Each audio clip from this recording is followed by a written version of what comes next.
Yes sir.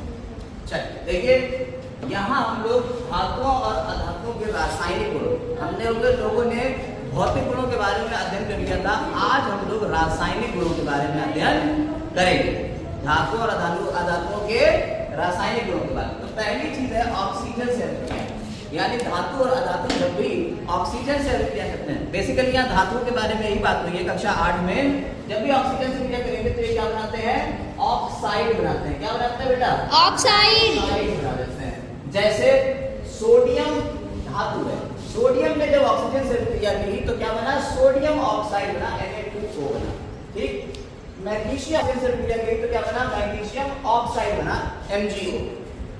ऐसे ही ये carbon आधा, जब ये ऑक्सीजन से क्रिया करती है तो कार्बन मोनोऑक्साइड और कार्बन डाइऑक्साइड बनाती है। तो धातु और अधातुओं की जब क्रिया होती है तो ऑक्सीजन से तो ऑक्साइड बनेगी। ठीक, अब हम लोग देखेंगे जल से क्रिया। ठीक, अब हम लोग यहाँ पे जल से अभिक्रिया की बात करेंगे।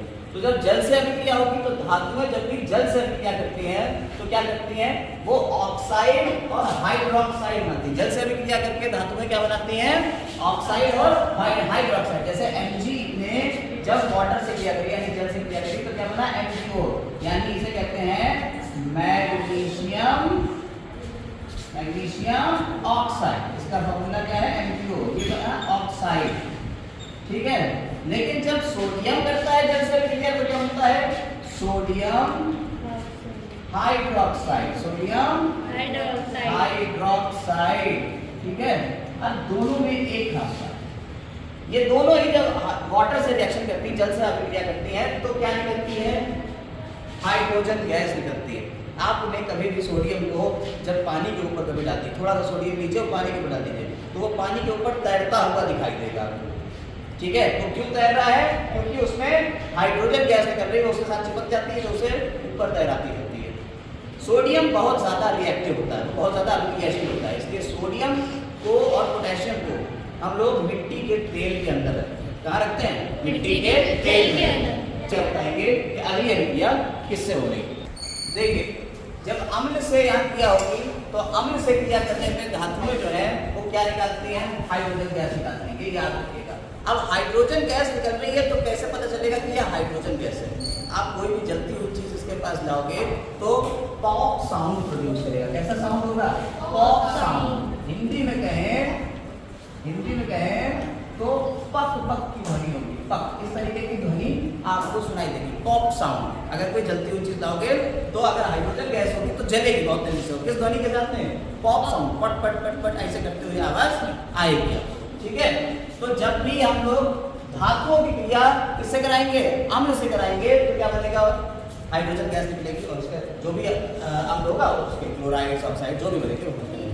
लेकिन अधातु की जब क्रिया करा रहे हैं, सल्फर है इसकी क्रिया करा रहे हैं HNO नाइट्रिक अम्ल से, तो यहाँ सल्फ्यूरिक अम्ल बनता है H2SO4। इसका नाम क्या है, सल्फ्यूरिक अम्ल।